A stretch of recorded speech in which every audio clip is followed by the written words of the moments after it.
je pense que j'ai une réponse, mais est-ce que pour vous, cette épargne en Bitcoin, c'est complémentaire de n'importe quel autre produit d'épargne, tout ce qui existe potentiellement en France, ou est-ce que vraiment vous conseillez, quelle serait la proportion entre guillemets idéale, bien sûr, pour disons quelqu'un qui a un portefeuille classique, un peu d'argent, etc. à investir, et à très long terme, est-ce que vous pensez justement que cette épargne en Bitcoin est beaucoup plus pertinente, par exemple, que de l'avoir aujourd'hui en euros?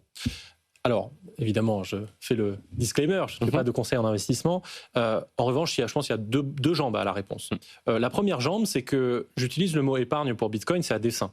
C'est que, à mon sens, une façon assez simple de comprendre pourquoi Bitcoin et crypto sont en fait pas tout à fait la même chose, voire pas du tout la même chose, c'est qu'effectivement, quand on va sur les cryptos hors Bitcoin, souvent on est dans une logique plutôt de rendement court terme ou de faire des petits avec son argent, entre guillemets, mais donc avec beaucoup de risques. Parfois, d'ailleurs, c'est des plateformes de trading, des effets de levier, des choses comme ça. Oui, parfois, oui, tout à fait, il faut mentionner les effets de levier. Il faut faire attention avec ce genre de choses et je ne pense pas que ce soit adapté à tout le monde. Bitcoin, c'est l'inverse, c'est-à-dire que si on comprend vraiment la proposition de valeur de Bitcoin, en fait, on se place sur une dimension qui est le long terme. La plupart des clients de Bitstack, nous, on n'a que le Bitcoin aujourd'hui sur notre application. Vos clients sont français ou internationaux? Pour la plupart sont français, mais vu qu'on a sécurisé une licence MiCA, maintenant on va pouvoir adresser effectivement l'international. Mais aujourd'hui, notre marché originel, c'est la France. On a plus de 200 000 utilisateurs actifs, donc qui ont acheté du Bitcoin sur Bitstack. Mais c'est des gens qui nous répondent à quasiment 90% que leur horizon de détention est supérieur à 3 ans.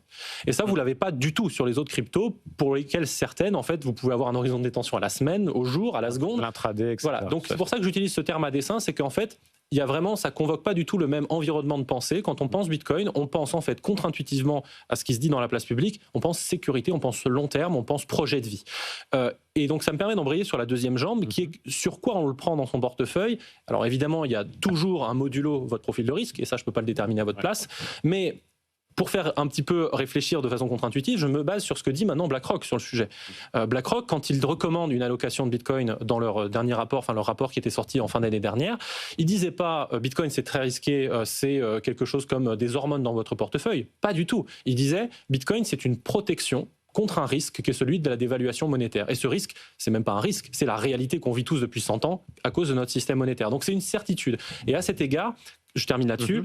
Quand il disait mettez une allocation, alors de mémoire, BlackRock recommande quelque chose autour de 5%, d'autres c'est plutôt autour de 2-3%, mais on est, dans ces zones. On est dans ces zones-là.